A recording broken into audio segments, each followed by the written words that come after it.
Bonjour à toutes et à tous, j'espère que vous allez bien. L'information qui a fait que je voulais vraiment faire cette vidéo, je voulais d'abord vous dire comment je me situais moralement sur la réalisation des vidéos de présentation de manga, et puis c'est la news du 4 avril 2024 de AOS, de Game Workshop, de Games. C'est une news où je me suis d'abord dit, ça me prend la tête, je vais pas faire de vidéo. Puis, bon bah voilà, là, c'était il y a un mois, j'ai pris le temps de réfléchir, et je me suis dit, bah c'est pas grave, je vais être un peu factuel, et puis on va parler donc de cette news du 4 avril 2024. Il s'agit de la news où Games a fait passer un crachat au visage des hobbyistes pour une promotion marketing. C'est cette news dans laquelle ils ont annoncé qu'ils retiraient 2 armées de AOS, et plusieurs unités. Donc voilà, 2 armées complètes et plusieurs unités sortent de l'univers d'AOS pour la V4. Avec la petite touche, vous inquiétez pas, elles auront des règles pour la V4, mais elles passent dans la case Warhammer Legend. Alors, je sais pas si vous voyez un petit peu comment les fameuses armées qui étaient dans la case Warhammer Legend depuis la V1 ont été traitées par Games, bah, ça fait pas plaisir. Bon, attention, hein. En plus, ces règles-là qui nous donnent, elles ne sont valables que pendant 1 an. Du point de vue logistique et organisation de tournois, etc. On va toujours les jouer, mais on va les jouer dans les parties narratives de garage, après ça. Parce que Games, eux, ils s'en lavent les mains. Alors, pourquoi je dis que Games nous crache au visage? Dans tout cet article, il n'y a jamais ni les mots « sorry », ni les mots « apology ». Il n'y a pas l'ombre d'une expression s'approchant à une forme d'excuse, et à une forme de prise de conscience de la part donc des marketeurs ou de Games tout court, que cette information n'est pas une promotion positive, mais bel et bien une transmission d'informations qui est négative et qui est difficile à recevoir pour nous hobbyistes. Si vous comprenez l'anglais, je vous suggère la vidéo de Alex de la chaîne 52 Miniatures. Je vous mets le lien en description de la vidéo. C'est très intéressant. Alex réagit et s'exprime à propos de la fameuse news de Games du 4 avril 2024. Il explique comment il est affecté en tant que hobbyiste, collectionneur, peintre et joueur par ces informations. On sent qu'il a bien préparé son discours pour ne pas avoir l'air trop aigri, essayer d'être objectif et faire pencher la balance dans l'ensemble de son discours sur une conclusion un petit peu optimiste. Parce qu'il dit, voilà, c'est mon caractère de toujours être optimiste. Mais il le dit, que ça lui demande un effort. Mais le simple fait qu'il interrompe la peinture des figurines qui sortent de l'armée Stormcast pour les mettre en attente dans une boîte en plastique, c'est significatif. Il a perdu la motivation de s'investir pour ces figurines.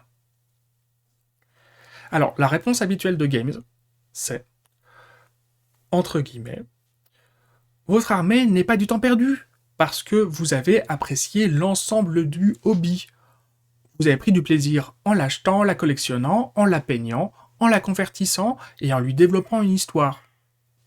D'accord. Sauf que, avec ce discours, ils ignorent, intentionnellement ou non, l'investissement émotionnel, qui est, oui, j'apprécie cet instant de loisir, où je peins, etc., je passe du temps sur cette armée.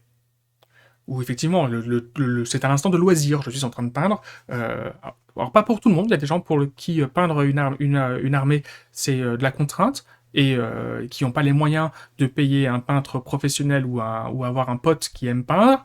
Et par contre, ils se retrouvent confrontés à cette étape-là, parce que ce qu'ils ont envie, c'est vraiment de jouer. Et donc, mis à part ça, il y a des règles de jeu et des stratégies viables et équilibrées. Tout ça n'a du sens. Ce temps de loisir, il a du sens parce que, au bout, il y a des règles et des stratégies viables et équilibrées qui permettront de jouer et de représenter ce temps investi par avance. Je veux dire, on n'est pas fondamentalement, même si on a encore le cliché des gens qui ont les cheveux gras, on a envie de partager, d'avoir des interactions sociales via notre armée en affrontant d'autres joueurs.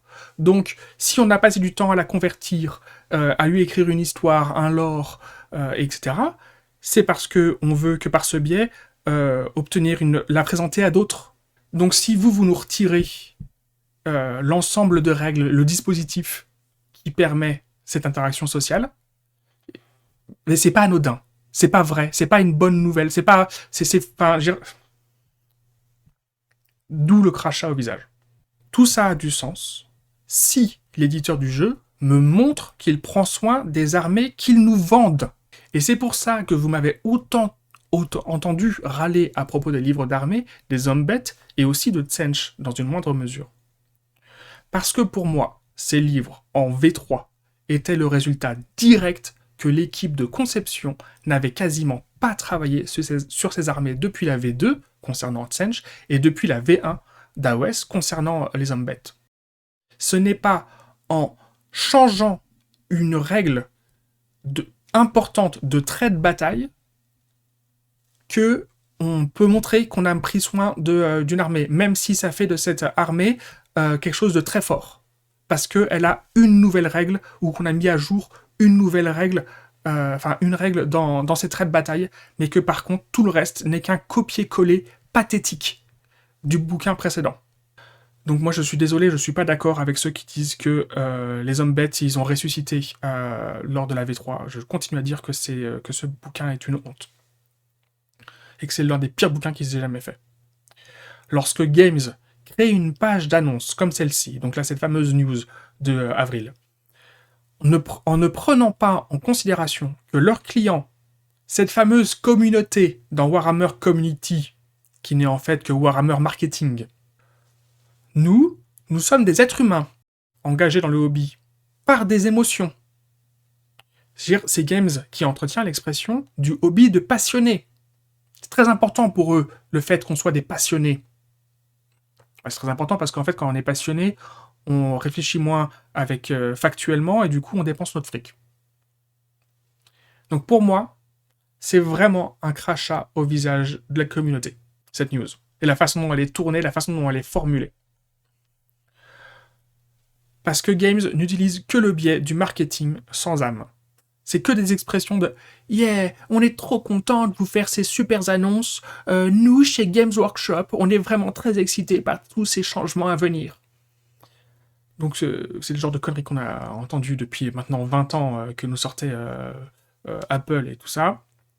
Donc, en vrai, je serais pas en train de vous dire tout ça si sur cette news-là, ils avaient fait preuve d'honnêteté. Je parle d'honnêteté émotionnelle, d'honnêteté intellectuelle, en nous disant on est conscient que ce n'est pas le genre de news qui vous plaise. Mais pour l'instant, on ne sait pas comment exploiter ces factions et ces unités dans le lore de AOS. Si, c'est pas compliqué de juste être honnête. Parce que nous, on le sait. On n'est pas con, on n'est pas aveugle. Ça fait 6 ans que je le dis, moi, personnellement. Assumez-le. Montrez-nous que vous êtes un peu fragile. Au lieu de toujours faire les fiers de vous. Le résultat de votre travail, il est loin d'être parfait. On n'arrête pas de le critiquer, de le commenter. Sur toutes les chaînes, anglophones, francophones, hispanophones, les Allemands, etc. On le sait tous. Alors arrêtez de faire comme si vous étiez infaillible. Votre communication complètement artificielle de marketing, elle est insupportable. Je vous propose, pour finir cette vidéo, de prendre la news en question et de prendre chacune des armées et des unités.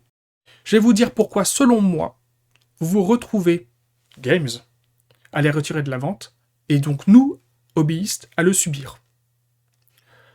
Spoiler, de mon point de vue, c'est parce que vous, Games, n'avez pas assez bien bossé.